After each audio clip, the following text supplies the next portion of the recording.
Todo comenzó con un cuaderno olvidado y una frase escrita con lápiz: mi papá me va a matar si hablo. Nadie sospechaba nada. Él era el padre ejemplar. Amable. Sonriente.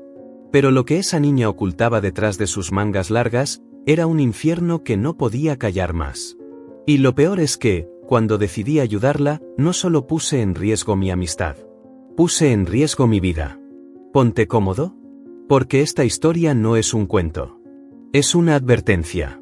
Suscríbete, comparte este vídeo, y prepárate, que comienza otra historia en Reddit Dabra. Déjanos en los comentarios tus historias, la mejor saldrá en el canal de la comunidad.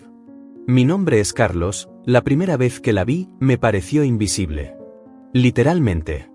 Estábamos en el segundo trimestre del año, y aunque ya conocía los rostros de casi todos en mi curso, ella se sentaba siempre al fondo, junto a la ventana, como si formara parte del mobiliario. Nunca levantaba la mano. Nunca participaba. Nunca sonreía. Se llamaba Lucía. Y si no fuera porque un día dejó caer su cuaderno junto al mío, quizás jamás habría notado la verdad que escondía. Era martes. Había llovido toda la madrugada, y el aula todavía olía a piso húmedo. Estábamos en clase de literatura. Recuerdo que la profesora hablaba de Casa de Muñecas de Ibsen. Irónico, ahora que lo pienso. Yo me moví para sacar mi estuche, y en ese movimiento accidental, su cuaderno cayó a mis pies. Lo recogí rápido, pero antes de devolvérselo, vi una frase escrita en la última hoja. Si digo algo, mi papá me mata. Me quedé paralizada. Lucía notó que lo había leído. Sus ojos se clavaron en los míos con un terror frío, seco. No dijo una palabra. Solo me arrebató el cuaderno y volvió a hundirse en su banco como si desapareciera. Ese día no pude concentrarme más. ¿Qué significaba esa frase? ¿Era una metáfora adolescente o literal? Quise pensar que estaba exagerando. Que quizás era un drama. Pero había algo en la forma en que lo escribió, en la urgencia temblorosa del trazo, que me decía que eso no era ficción. Esa noche no dormí bien. Cerraba los ojos y veía su mirada. El silencio de alguien que ha aprendido a vivir tragando gritos. Al día siguiente, intenté hablar con ella. Lucía, ¿todo bien con lo que leí? Ella me ignoró. Siguió caminando como si no me hubiera escuchado. Pero sus manos temblaban. Y llevaba una sudadera, a pesar del calor. En el recreo, me acerqué a su única amiga, una chica de nombre Paola.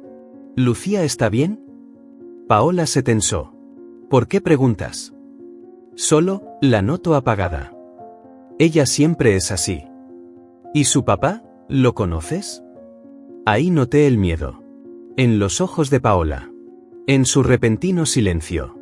En cómo miró hacia los lados antes de decir: es mejor no hablar de eso. Y se fue. Ese fue el primer día que supe que algo andaba mal. Pero todavía no tenía idea de cuánto. Y de cómo esa frase, esa advertencia garabateada al final de un cuaderno, se convertiría en la puerta de entrada a un infierno oculto detrás de una casa perfecta. Durante varios días intenté convencerme de que estaba viendo fantasmas. Que quizás había malinterpretado la frase.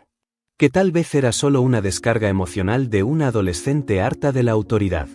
Pero entonces empecé a observar. No desde la sospecha, sino desde el instinto. Ese que no grita, pero susurra: esto no está bien. Lucía llegaba al colegio siempre antes de la hora. Se quedaba en su puesto hasta el último minuto. Nunca pasaba por la cafetería. Nunca salía del aula en los recreos. Y lo más perturbador, jamás respondía a una llamada en público. Solo miraba la pantalla, fruncía el ceño y apagaba el teléfono. Como si el sonido de su nombre fuera una amenaza. Un viernes, el colegio organizó una jornada deportiva. Todos teníamos que participar, aunque fuera de manera simbólica. A Lucía la obligaron a integrarse a un grupo de voleibol improvisado. Ella intentó escabullirse, pero la profesora la empujó con buen ánimo. Vamos, Lucía, anímate. No llevaba ropa deportiva. Solo una camiseta larga y pantalones gruesos. No puedo, me duele el brazo, dijo bajito. Entonces anímate desde la banca, pero no te aísles. Se sentó en una esquina del gimnasio. Yo también me acerqué con mi botella de agua. Fingí buscar sombra, pero estaba allí por ella. La vi levantar ligeramente la manga. Y lo vi. Un hematoma enorme. Amarillo, violáceo, antiguo, pero aún vivo en la piel. Ella notó que lo había visto. Rápidamente cubrió el brazo. Me miró con rabia. Con vergüenza. Con terror. Y por primera vez, me habló con sinceridad. No te metas. Por favor. No fue una amenaza. Fue una súplica. Como si el simple hecho de que alguien más supiera lo que ocurría, pudiera desencadenar algo peor. Pero yo ya no podía hacerme la ciega. Esa misma noche, hablé con mi madre. Le conté lo poco que sabía. Le hablé de la frase. Del moretón. De sus silencios. Mi madre escuchó todo con atención. Luego me dijo algo que me descolocó. ¿Y si hablamos con el colegio? ¿Y si se enoja su papá? ¿Y si salvamos a una niña de algo que nadie más quiere ver? Esa frase se me quedó clavada. Porque por primera vez, entendí que el silencio también puede ser cómplice. Al día siguiente, mi madre pidió hablar con la orientadora del colegio. Yo estuve presente. Contamos todo. La orientadora escuchó, tomó nota, y dijo que lo revisaría. Pero algo en su tono me pareció tibio. Como si no supiera qué hacer con la información. Una semana después, nada había cambiado. Lucía seguía llegando igual de temprano. Seguía con los ojos apagados. Y yo empecé a sentir una rabia que me hervía por dentro. Porque ya no era solo miedo. Era impotencia. Entonces decidí hacer algo más. Algo que ni ella, ni nadie, esperaba. Y que me iba a cambiar la vida para siempre. Todo empezó con una simple búsqueda en Google. Escribí su nombre completo, Lucía Valenzuela. Y luego, Padre Lucía Valenzuela. No encontré nada relevante al principio. Solo publicaciones escolares antiguas, menciones en listas de asistencia a actividades extracurriculares. Pero una imagen captó mi atención, una nota del periódico local de hace 2 años. Foto de un hombre, trajeado, sonrisa impecable, con el título. Empresario local apoya programa de becas escolares. Nombre, Rafael Valenzuela. Dueño de una cadena de ferreterías. Donante habitual del colegio. Un pilar de la comunidad, decía la nota. Mi estómago se revolvió. La imagen encajaba perfectamente con la única vez que lo vi en persona, en una feria escolar, abrazando a Lucía para la foto de fin de año. Ella tenía una sonrisa helada. Como de estatua. Como si esa cara no le perteneciera. Mi madre insistió en que dejáramos todo en manos del colegio, pero yo ya no confiaba. Ya había pasado una semana desde la reunión con la orientadora. Nada. Y cada día, veía a Lucía más apagada. Más pálida. Más ausente. Una mañana, antes de entrar a clases, la encontré sola en las gradas del patio. Me senté junto a ella. No dije nada al principio. Solo le ofrecí un chocolate. Ella lo tomó sin hablar. Sé que estás asustada, dije. Y no quiero hacer nada sin ti. Pero si necesitas ayuda, no voy a dejarte sola. No respondió de inmediato. Masticó lentamente. Luego dijo. Mi papá tiene amigos en todas partes. Si alguien habla, lo sabe. Me estremecí. ¿Te ha lastimado más veces? Silencio. ¿A tu mamá también? Ella tragó saliva. Se le humedecieron los ojos. Y entonces, con la voz más baja que jamás había escuchado, susurró. Ella se fue. Hace 3 años. Nadie sabe por qué. Yo sí. La sangre me heló. No pregunté más. Ya no necesitaba más detalles para entender que Lucía estaba sola. Verdaderamente sola. ¿Confías en mí? Tardó en responder. Pero asintió. Fue entonces cuando activé algo que ni siquiera sabía que tenía, mi capacidad para investigar. Para documentar. Para reunir pruebas. Hablé con Paola otra vez. Esta vez sin rodeos. ¿Tú sabías? Me miró con los ojos llorosos. Sí. Pero si hablas, él te encuentra. Siempre. ¿Tú también tienes miedo de él? Todos le tienen. Hasta algunos profes. Porque dona, porque da dinero. Porque sabe cosas. Entonces ayúdame. Ayudemos a Lucía. Me miró, temblando. Y luego, como si una represa interna se quebrara, asintió. Yo tengo algo que nadie ha visto. Y lo que me mostró fue la primera grieta real en el castillo de Rafael Valenzuela. Un audio. Una amenaza. Una promesa de castigo, grabada sin querer, en una videollamada que Paola había hecho desde la casa de Lucía. Y con eso, todo cambió. El audio era corto, de apenas 22 segundos, pero suficiente para helar la sangre. Si vuelves a desobedecerme delante de alguien, te juro que esta vez no será solo una advertencia. A ver si así entiendes que aquí mando yo. La voz era grave, firme, cargada de una violencia contenida que se sentía incluso sin ver el rostro. No mencionaba nombres, pero se escuchaba claramente el temblor de una niña al fondo. Paola lo había grabado accidentalmente mientras hacía una videollamada grupal desde casa de Lucía. La cámara estaba apuntando al techo, pero el micrófono captó todo. Ella había guardado el archivo por miedo. Por si algún día, algo pasaba. Y ahora, ese día había llegado. Volví a casa con el audio guardado en mi celular. No se lo mostré a mi madre. No aún. Sentía que todavía no era suficiente para denunciar, pero sí era una señal clara de que no podíamos quedarnos calladas. Esa noche, no pude dormir. Me preguntaba una y otra vez, ¿qué hago ahora? ¿A quién recurro si el colegio se hizo el ciego la primera vez? ¿Y si él se entera? ¿Y si me hace daño? Pero entonces pensé en Lucía. En sus silencios. En su miedo tatuado en la piel. Y me di cuenta de que su vida ya era un riesgo constante. Yo, al menos, podía elegir si involucrarme. Ella no tenía opción. Al día siguiente, pedí hablar nuevamente con la orientadora.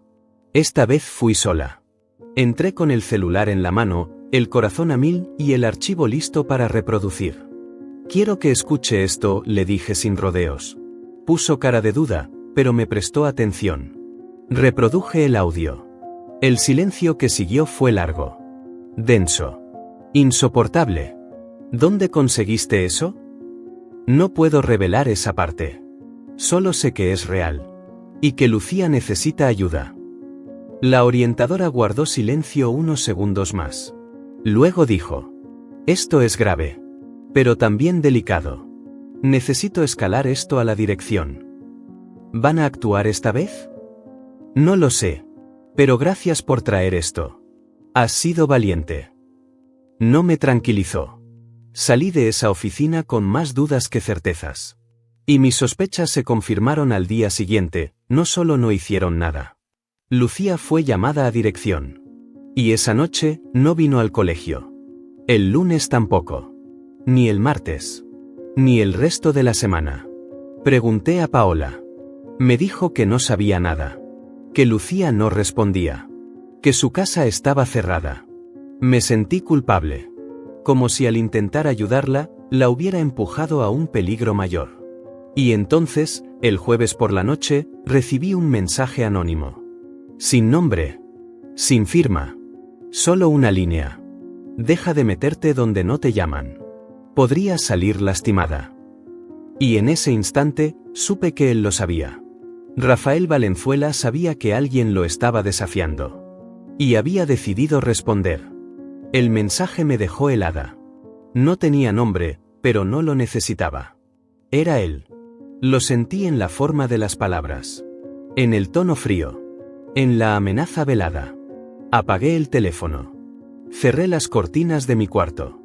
Verifiqué 2 veces que la puerta estuviera con llave. Mi madre notó mi ansiedad, pero le dije que era estrés por los exámenes. Mentí. Y me odié por eso. Porque ahora entendía lo que Lucía había vivido todos esos años. El miedo que no te deja pensar. La paranoia constante. La idea de que cualquier paso, cualquier palabra, puede desatar algo irreversible. Esa noche, lloré. Pero no por mí. Por ella. Por haber desaparecido. Por el silencio de todos. Por un sistema que protege más al agresor con dinero, que a la víctima con cicatrices. El viernes, fui al colegio con ojeras profundas. Me sentía como si cargara un secreto que me aplastaba. Paola me esperaba en la puerta. No aparece, dijo. Fui a su casa ayer. Nadie responde. Las cortinas cerradas. Los vecinos dicen que se fueron por un viaje. ¿Un viaje? Así dijo una señora. Pero no hay maletas. No hay movimiento. Es como si la hubieran encerrado. Nos quedamos en silencio. Y en ese silencio, supe que teníamos que hacer algo. Esa tarde, le conté todo a mi madre. Todo. El cuaderno. El moretón. El audio. La reunión. El mensaje anónimo. Ella me escuchó sin interrumpirme. Al final, dijo lo que yo no me atrevía a pensar. Esto no es solo grave. Esto es criminal. Vamos a la fiscalía. Y así lo hicimos. Ese mismo día, mi madre imprimió capturas del mensaje, el audio, una copia de la nota periodística. Hizo un resumen de todo lo que habíamos vivido. Y al día siguiente, sábado por la mañana, fuimos a la Fiscalía de Menores. La funcionaria que nos atendió escuchó con atención. Tomó nota. Pidió nombres, fechas, evidencias. Dijo que abrirían una investigación. Pero también dijo algo que me hizo temblar. Si esta niña está en peligro, el tiempo es clave. Cada hora cuenta. Salimos de ahí con una mezcla de alivio y angustia. Ya habíamos hecho lo correcto.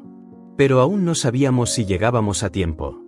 Esa noche, mientras cenábamos, el timbre sonó. Mi madre fue a la puerta. Yo espié desde el pasillo.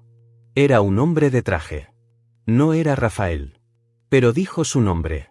Soy abogado de la familia Valenzuela. Vengo a entregar una notificación. Mi madre no lo dejó pasar. Lo que tenga que decir, dígalo en voz alta. Su hija está difundiendo calumnias. Esta es una advertencia formal. No tienen pruebas. Si siguen con esto, habrá consecuencias legales. Y entonces supe que la batalla apenas comenzaba. Porque los monstruos, cuando sienten que los estás alcanzando, rugen más fuerte. El lunes siguiente, el colegio estaba diferente. Más silencioso. Más frío. Como si todos supieran, pero nadie dijera nada. Apenas entré, sentí miradas. Susurros. Profesores que antes me saludaban, ahora evitaban cruzarse conmigo. Algo había cambiado. Y lo confirmé en la segunda hora, cuando fui llamada a la dirección. Me recibió la directora, una mujer de expresión rígida y sonrisa calculada. Junto a ella, estaba el abogado que había ido a mi casa. Querida, comenzó ella, queremos hablar contigo sobre los rumores que has estado difundiendo. Este colegio no es lugar para calumnias ni conflictos personales. ¿Calumnias?, pregunté. ¿Saben lo que está pasando con Lucía? El abogado intervino. Lo que sabemos es que se ha puesto en marcha una campaña de difamación en contra de un hombre respetado. Y que tu comportamiento ha causado preocupación entre el personal docente. Mi corazón latía con fuerza. ¿Y Lucía, dónde está? Silencio. La directora desvió la mirada. Lucía está con su familia. ¿Está bien? No tenemos autorización para hablar sobre otros alumnos. Me dieron un papel. Una advertencia formal. Si seguía perturbando el ambiente escolar, podrían tomar medidas disciplinarias. Salí de ahí temblando. La institución que debía protegernos, se había alineado con el agresor. Ese mismo día, al llegar a casa, vi a mi madre con una carta en la mano. Había sido citada a declarar en la fiscalía. También Paola. La investigación estaba avanzando. Pero con eso, vino el miedo. Paola me escribió esa noche. Mi mamá no quiere que siga metida en esto. Dice que si algo me pasa, ella no se lo perdonaría. ¿Vas a dejarlo? No lo sé. Estoy asustada. No la culpé. Yo también lo estaba. Pero algo dentro de mí me decía que ya habíamos cruzado un punto de no retorno. Y entonces, mientras todo parecía ir en picada, recibí un mensaje inesperado. De una cuenta anónima. Un vídeo. Un clip de seguridad, borroso, grabado desde una esquina de un estacionamiento. Lucía, Lucía intentando abrir la puerta de un auto. Su rostro golpeado. Su expresión desesperada. Y luego, una figura masculina arrastrándola de vuelta hacia una casa. El archivo tenía solo un texto. No dejes que esto quede impune. Y supe que alguien más estaba mirando. Alguien más sabía la verdad. Y tal vez, estaba dispuesto a ayudarnos. No dormí esa noche. Vi el vídeo más de 20 veces. Lucía forcejeando, suplicando. La figura del hombre empujándola con brutalidad hacia adentro. El portazo. El silencio. Y mi impotencia, creciendo con cada repetición. El archivo era crudo, sin contexto, pero real. Y ahora lo tenía yo. Al día siguiente, lo llevé a la fiscalía en una USB. Me temblaban las manos mientras la funcionaria lo reproducía. Su rostro, antes impasible, se endureció al ver la imagen de Lucía arrastrada por aquel hombre. ¿Quién le envió esto? No lo sé. Fue una cuenta anónima. ¿Puede verificar el origen? Lo intenté. Pero el remitente desapareció después de enviarlo. Como si nunca hubiera existido. Guardó silencio unos segundos. Luego llamó a alguien por teléfono. Dijo 3 palabras que no olvidaré. Activen el protocolo. Me explicaron que eso significaba búsqueda inmediata. Que iban a solicitar una orden de ingreso a la casa. Que el caso pasaba a ser prioritario. Por primera vez, sentí que algo se movía. Salí de ahí con el corazón acelerado. Llamé a Paola. Le conté. Ella lloró. Y aunque no me lo dijo directamente, su voz sonaba a esperanza. Pero no todo era luz. El mismo día, el vídeo fue filtrado. No por mí. No por la fiscalía. Apareció en un perfil falso de redes sociales. Se hizo viral en horas. Titular: empresario golpea a su hija, imágenes perturbadoras. La comunidad estalló. Alumnos compartiendo, padres alarmados, medios locales pidiendo entrevistas. Y el colegio, en caos. Recibí un correo de la directora citándome urgentemente. Fui con mi madre. Nos recibió con un rostro totalmente distinto, ya no era condescendiente. Era puro pánico. ¿Usted difundió ese vídeo?, preguntó. No. ¿Lo tenía? Sí. Lo entregué a la fiscalía. La prensa está pidiendo declaraciones. Quieren saber si el colegio encubrió algo. ¿Y qué va a responder?, preguntó mi madre. La directora guardó silencio. Porque ya no había forma de ocultarlo. Esa noche, Rafael Valenzuela apareció en televisión. Con voz grave, rostro herido, rodeado de abogados. Dijo que era víctima de una campaña de odio. Que el vídeo era editado. Que su hija tenía problemas emocionales. Mintió con la tranquilidad de quien ha mentido toda la vida. Pero el mundo ya no era el mismo.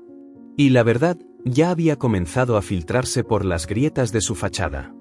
La entrevista de Rafael fue una obra maestra de manipulación. Habló de amor, de calumnias, de una hija inestable que estaba siendo influenciada por fuerzas externas para destruirlo. Usó frases como padre preocupado, víctima del morbo mediático y mi prioridad siempre ha sido el bienestar de mi familia. Pero la mayoría ya no le creía. El vídeo era demasiado crudo. Demasiado real. Las redes ardían. Muchos exigían justicia. Otros defendían al hombre ejemplar. Algunos dudaban. Pero el silencio se había roto. Y entonces, algo sucedió. Esa noche, recibí una llamada desde un número desconocido. No contesté. Luego, un mensaje de voz. Era Lucía. Su voz era apenas un susurro. Estoy bien. No puedo hablar mucho. Estoy escondida. Pero vi lo que hicieron. Gracias. Lloré. Lloré en silencio, apretando el celular contra mi pecho. Ella estaba viva. Y sabía que no estaba sola. Al día siguiente, la fiscalía confirmó que había una investigación formal contra Rafael. El vídeo fue validado. El audio anterior también. Se emitió una orden de alejamiento. Se congelaron algunos de sus bienes. Y el colegio empezó a hablar. Una profesora, de las que siempre parecía distante, solicitó reunirse conmigo. Nos vimos en un café, lejos del colegio. Yo sabía, me dijo. No todo. Pero veía cosas. La forma en que Lucía evitaba el contacto físico. Los cambios de humor. Las ausencias sin explicación. ¿Por qué no dijo nada? Porque me habrían callado. Como lo hicieron con otros. Me entregó un sobre. Adentro, fotocopias de reportes internos del colegio. Notas que mencionaban conductas inusuales, marcas en brazos, llantos en baños. Todas archivadas. Ninguna seguida por acción real. Esto puede ayudar a la fiscalía, dijo. Y sí que ayudó. Porque a los pocos días, más personas empezaron a hablar. Vecinos. Ex empleados. Una niñera que había trabajado en la casa de los Valenzuela hace años. Todos contaban lo mismo, con variaciones mínimas. Un hombre controlador. Violento en privado. Amable en público. Un monstruo de corbata. Y entonces, en medio de toda esa tormenta, Lucía reapareció. No físicamente. Pero a través de una carta. La publicó en un medio digital, con el apoyo de la Fiscalía y una fundación para víctimas de violencia. Era un testimonio largo, devastador, valiente. Hablaba de años de miedo. De golpes escondidos. De gritos que nadie escuchaba. De una madre que intentó escapar y desapareció. Pero también hablaba de nosotras. De Paola. De mí. Dijo que por primera vez en su vida, sentía que alguien la veía. Que alguien la creía. Y que gracias a eso, había decidido luchar. La carta de Lucía fue un terremoto. Las palabras tenían filo, pero también cicatrices.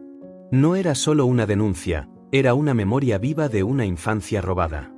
Los medios la compartieron. Las redes la amplificaron. Y por primera vez en mucho tiempo, el sistema no pudo mirar hacia otro lado. La Fiscalía citó a Lucía. Esta vez, bajo protección. Estaba alojada en una casa segura, custodiada por una fundación de derechos humanos. No podía salir. Pero sí hablar. Y habló. Durante más de 4 horas, relató con detalle lo que había vivido.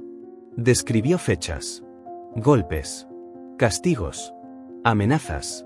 Nombró lugares, testigos, documentos.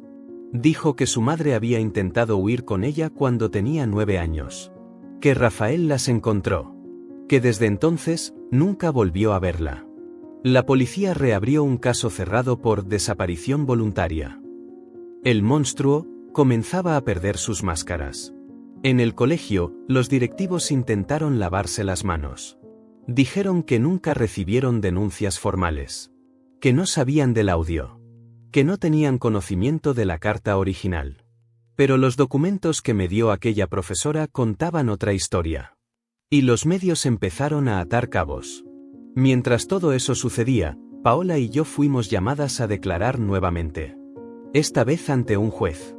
Nos sentamos frente a él. Contamos cada detalle. Cada momento. Los moretones. El cuaderno. El mensaje. La desaparición. Todo. El juez escuchó en silencio. Luego nos agradeció. Y dijo algo que me dejó sin palabras. No muchas personas de su edad hacen lo que ustedes hicieron. Ustedes marcaron una diferencia.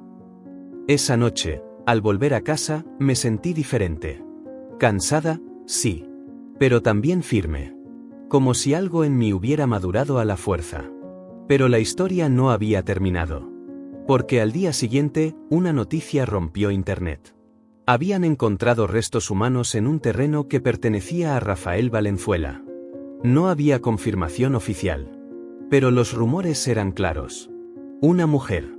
De aproximadamente 30 años. Enterrada hacía más de una década. La fiscalía no tardó en conectar puntos. Lucía fue llamada otra vez. Le mostraron una prenda, un collar, y lo reconoció. Era de su madre. El caso dio un vuelco. Ya no era solo violencia intrafamiliar. Era presunto feminicidio. Rafael fue detenido preventivamente. Los abogados intentaron apelar. Pero el juez fue claro. Existe riesgo de fuga. Y una montaña de evidencia. Y mientras eso sucedía, recibí otro mensaje anónimo. Esta vez, una foto. Lucía, sonriendo. Con una nota escrita a mano. Gracias por no rendirte. El país entero hablaba del caso. Los titulares no dejaban de multiplicarse. Empresario detenido por violencia y asesinato. La valiente adolescente que destapó el horror. La historia que nadie quiso ver hasta que fue demasiado tarde. Pero para mí, esto no era una noticia. Era nuestra vida. Era Lucía. Era la infancia rota de una amiga que solo quería ser escuchada. El juicio preliminar fue fijado para dentro de 2 semanas. El fiscal pidió prisión preventiva sin fianza. Los abogados de Rafael intentaron todo, alegaron montaje, conspiración, incluso que Lucía sufría delirios inducidos por trauma. Pero cada prueba, cada testimonio, cada silencio que ahora gritaba, los desarmaba. Paola y yo fuimos convocadas como testigos principales. Tuvimos que pasar por psicólogos, preparación legal y protección especial. No podía creerlo. Éramos adolescentes, enfrentando un monstruo con corbata y conexiones. Pero ya no nos íbamos a callar. La semana del juicio, las redes explotaron en apoyo. Hashtags como #Justicia para Lucía, #No más silencio y #Valentía Juvenil se volvieron tendencia. Miles de personas escribieron cartas. Periodistas pidieron acceso. Activistas organizaron vigilias frente al tribunal. Y en medio de todo, Lucía decidió aparecer. El día del juicio, entró a la sala flanqueada por abogados y una psicóloga. Vestía sencillo, sin maquillaje. Pero su presencia llenaba el espacio. Cuando le tocó declarar, todos contuvieron el aliento. Mi nombre es Lucía Valenzuela. Y durante 16 años, viví encerrada en una cárcel sin barrotes. Mi carcelero era mi padre. Y mi voz fue enterrada junto a mi madre. Hoy, vengo a desenterrarla. El silencio fue absoluto. Luego, lágrimas. Luego, rabia. Los abogados intentaron interrumpirla. El juez los calló. Lucía habló durante casi 1 hora. Contó cómo su madre había intentado huir con ella. Cómo Rafael las encontró, y cómo, después de una discusión, su madre desapareció. Dijo que durante años creyó que estaba viva. Que algún día volvería. Hasta que encontró una caja escondida con cartas escritas por ella. Cartas donde pedía ayuda. Cartas que jamás salieron de la casa. El fiscal presentó esas cartas como prueba. También el vídeo, el audio, los documentos del colegio y los testimonios de vecinos. El caso era sólido. Y Rafael, cada vez más acorralado. Al tercer día de juicio, se derrumbó. Ya no negaba con fuerza. Ya no hablaba con firmeza. Solo murmuraba. Evitaba mirar a su hija. Y entonces, surgió la pieza final. Una ex empleada del hogar se presentó voluntariamente. Dijo que trabajó con ellos durante 3 años. Y que la noche en que la madre de Lucía desapareció, ella estaba ahí. Contó cómo escuchó gritos. Golpes. Y silencio. Dijo que Rafael la obligó a guardar silencio, con amenazas a su familia. Pero al ver a Lucía en televisión, supo que ya no podía seguir callando. Su testimonio fue demoledor. Y en ese momento, el juez cerró la audiencia preliminar. Dijo que había suficientes pruebas para un juicio formal. Y que Rafael Valenzuela debía enfrentar todo el peso de la ley. El juicio formal fue programado para un mes después. 30 días en los que el país vivió con los ojos puestos en Lucía y en el monstruo que alguna vez fue intocable. Mientras tanto, la fiscalía se preparaba. Se sumaron peritos, psicólogos forenses, criminólogos, incluso expertos en manipulación psicológica. Querían demostrar que lo de Rafael no había sido un arrebato, ni una enfermedad, ni un error. Querían demostrar que fue un patrón. Una estructura sistemática de abuso. El día del juicio, las gradas del tribunal estaban llenas. Periodistas, activistas, estudiantes, madres con pancartas que decían. Ella habló por todas. Lucía llegó tranquila, aunque con ojeras marcadas. Dijo pocas palabras. Pero su sola presencia imponía respeto. Rafael era otra historia. Vestía impecable. Pero su mirada ya no tenía arrogancia. Tenía miedo. Durante los primeros días, la fiscalía presentó todas las pruebas recolectadas. Los audios. Los vídeos. Los documentos del colegio. Las cartas de la madre. El testimonio de la exempleada. Todo apuntaba a una sola dirección. Años de violencia. Encubrimiento. Y, finalmente, asesinato. La defensa intentó desviar la atención. Dijeron que no había prueba directa del crimen. Que los restos encontrados no estaban confirmados como los de la madre. Que el vídeo era sacado de contexto. Pero ya nadie les creía. Cada día, más personas se acercaban al tribunal. Algunos dejaban flores. Otros simplemente se quedaban en silencio. Y entre ellos, apareció alguien más. Una mujer, de unos 50 años, con la cara medio cubierta. Se presentó ante la fiscalía. Pidió hablar con urgencia. Dijo que años atrás, también había sido pareja de Rafael. Que escapó cuando empezó a mostrar su verdadera cara. Contó que había intentado denunciarlo en el pasado, pero nadie le creyó. Que tenía cartas, grabaciones y un diario donde había documentado todo. Su testimonio fue añadido a la causa. Y con eso, se derrumbó la última defensa. Porque ya no era solo Lucía. Ya no era solo una madre desaparecida. Ya no era solo una grabación o una carta. Era una historia repetida. Una línea de tiempo llena de víctimas. El fiscal cerró su alegato con una frase que se volvió viral. El silencio protegió a Rafael Valenzuela durante años. Pero hoy, la verdad ha hablado más fuerte. El juez pidió unos días para deliberar. Fueron 3 noches largas. 3 noches en las que Lucía no durmió. En las que Paola y yo nos turnamos para acompañarla por videollamada. Y cuando llegó el día de la sentencia, el país contuvo la respiración. Rafael Valenzuela fue declarado culpable. De abuso agravado. De encubrimiento. Y de homicidio doloso. La sentencia fue clara. 40 años de prisión sin posibilidad de libertad condicional. El tribunal estalló en aplausos. Lucía solo cerró los ojos. Y lloró. No de tristeza. Sino de alivio. Después de tantos años. Era libre. Los días posteriores a la sentencia fueron una mezcla de silencio y vértigo. Lucía no volvió al colegio. Ni Paola ni yo le preguntamos por qué. Sabíamos que necesitaba otro tipo de espacio para sanar. La última vez que la vi en persona fue una semana después, en una pequeña ceremonia organizada por una fundación de derechos humanos. Fue discreta. Íntima. Sin prensa. Solo nosotras. Ella, Paola, la profesora que se atrevió a hablar, y yo. Lucía tomó la palabra frente al grupo. No para repetir su historia, sino para agradecer. Durante muchos años creí que la verdad no servía para nada, dijo con voz serena. Que el mundo siempre iba a proteger a los fuertes, a los que gritan más, a los que tienen poder. Pero estaba equivocada. Porque alguien decidió escucharme. Y eso cambió todo. Nos abrazamos. Las 3. Lloramos sin vergüenza. No por el dolor que habíamos vivido, sino por la libertad que habíamos ganado. Ese mismo día, Lucía me entregó una carta. Es la última de mi mamá, me dijo. Nunca la leí.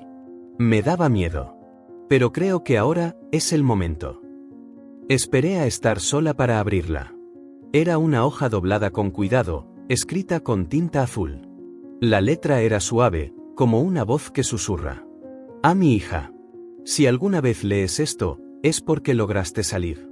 Porque fuiste más fuerte que el miedo. Yo no pude protegerte como merecías. Pero si algún día alguien te tiende la mano, agárrala. Y nunca dejes que el silencio gane. Te amo más de lo que estas palabras pueden contener.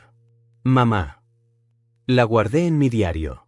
Y decidí que jamás la olvidaría. Semanas después, Rafael fue trasladado a una prisión de máxima seguridad. Su rostro ya no ocupaba portadas. Pasó de ser un empresario ejemplar a ser un número más en el sistema penal. La sociedad hizo lo que siempre hace, siguió adelante. Pero algo sí cambió. El colegio renovó su protocolo de protección. La Fiscalía abrió una unidad especializada en violencia intrafamiliar juvenil.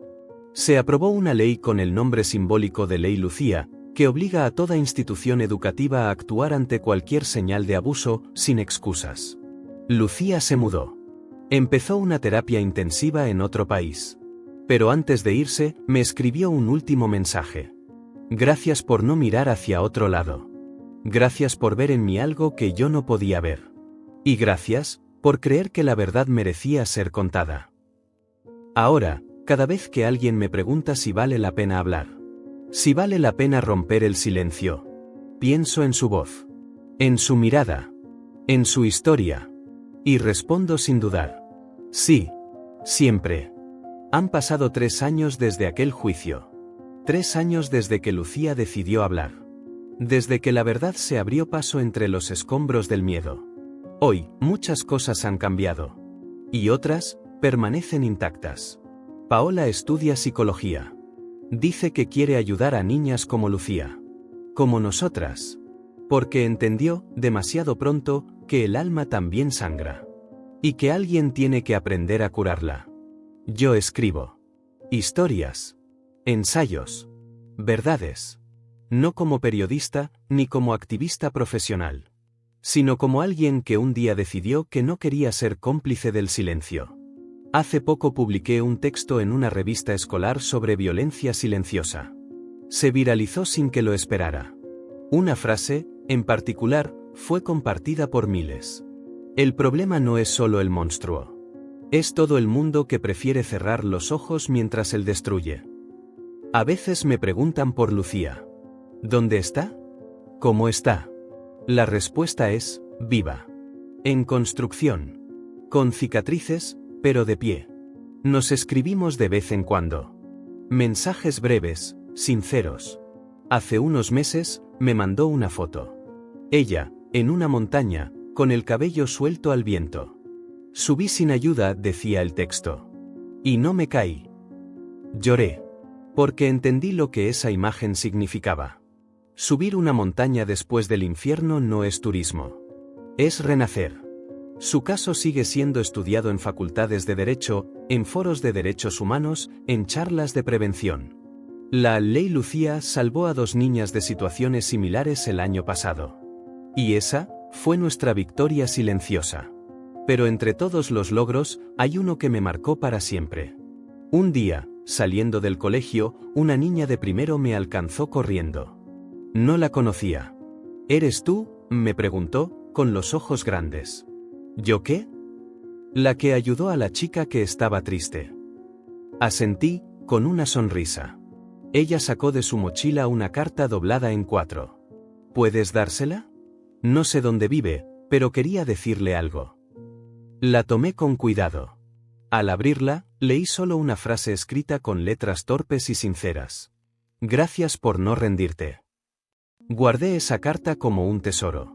Porque entendí que, a veces, no salvamos el mundo completo. Pero salvamos uno pequeño. Y eso, ya es suficiente. La vida, a veces, se construye con ruinas. Y otras veces, con memorias que, aunque duelen, se niegan a ser enterradas. Esa frase la escribí en mi diario después de visitar la casa donde todo comenzó. Sí. Volví a la casa de Lucía. No para husmear, ni para buscar morbo. Sino porque fue puesta a la venta por orden judicial. Y porque quise ver, con mis propios ojos, el lugar donde se gestó tanto dolor y tanta resistencia. La fachada estaba descuidada. Las paredes despintadas. Las ventanas, vacías. Caminé por el jardín seco. Por el pasillo donde una vez escuché los gritos desde afuera. Por el umbral donde Rafael Valenzuela se convirtió en sombra. Pero al llegar a la habitación de Lucía, todo se detuvo. Era pequeña. Casi claustrofóbica. Con marcas de papel tapiz arrancado. Con una mariposa dibujada en el muro. Y un clavo oxidado sobre la puerta, donde alguna vez colgó una mochila escolar. Me quedé ahí, en silencio. No lloré. No hablé. Solo respiré. Y luego dejé algo en el escritorio empolvado. Una copia de la carta de su madre. Y otra copia de la mía. Porque esa casa no era solo ruina. Era testigo. Y merecía memoria. Al salir, vi a Paola esperándome en la acera. Me sonrió, como lo hacía cuando éramos niñas. Pero ahora, éramos otras. ¿Lista? Me preguntó. Lista. Caminamos juntas hacia el auto. Y mientras arrancábamos, ella me dijo algo que se me quedó grabado. ¿Sabes qué pienso a veces? Que nosotras no salvamos a Lucía. Ella ya estaba salvándose. Solo le recordamos que no estaba sola. Y sí, tenía razón. Lucía no fue una víctima pasiva. Fue protagonista. Fue faro. Fue incendio y reconstrucción. Días después, recibí un correo inesperado. Lucía me enviaba la foto de un mural. Ella lo había pintado en un centro de apoyo a mujeres jóvenes. Era simple, pero poderoso. Una niña de pie, con los ojos cerrados y un grito contenido convirtiéndose en mariposas que volaban por encima de una ciudad gris. Abajo, escrito con pintura roja. El silencio no protege. Mata. Ese mural fue compartido por miles en redes. Y aunque no llevaba su nombre, todos sabían de quién era. Porque Lucía ya no era un secreto. Ni una víctima. Ni una historia que debía ser susurrada. Era una voz. Una memoria colectiva. Un eco que no se apaga. Y yo, solo fui el testigo que se negó a mirar hacia otro lado. Hoy, cuando alguien me pregunta por qué hice lo que hice, suelo quedarme en silencio unos segundos. Porque no es una respuesta sencilla. Porque no fue un acto heroico. Ni algo que planeé. Fue instinto. Fue empatía. Fue mirar a los ojos de alguien roto y no apartar la mirada. A veces, la valentía no se siente como fuego. Se siente como miedo, con las piernas temblando y el corazón queriendo salirse del pecho. Pero aún así, decides avanzar. Lucía me enseñó eso. Me enseñó que la verdad tiene un precio. Pero también un poder. Que cuando una sola persona se atreve a hablar, otras se atreven a vivir. Hoy vivo con menos certezas y más propósito. No todo se arregló. No todo fue justicia inmediata. Pero algo se rompió en ese sistema ciego. Y algo nuevo comenzó a crecer en nosotras. Paola y yo seguimos siendo amigas. Hermanas, más bien. De esas que se eligen con cicatrices compartidas. A veces hablamos de lo vivido. A veces lo esquivamos. Y a veces simplemente nos sentamos en silencio, sabiendo que con solo existir ya estamos resistiendo. Lucía sigue lejos. Pero está creando arte, conciencia, caminos para otras. Me dijo una vez, por videollamada. ¿Sabes qué fue lo peor? Que durante años creí que lo que vivía era normal. Y que nadie lo veía porque no importaba. ¿Y ahora? Le pregunté. Ahora sé que sí importo. Y que el silencio no me define. Mi voz, sí. Esa frase la tengo pegada en mi pared. Justo encima del escritorio donde escribo estas historias. Porque cada vez que dudo, la leo. Y entonces me hago esta pregunta, que ahora te hago a ti. ¿Qué harías si supieras que alguien cerca de ti está gritando en silencio? No respondas rápido. Piénsalo. Porque al final, lo que hagas con esa respuesta, puede cambiar una vida. O salvarla.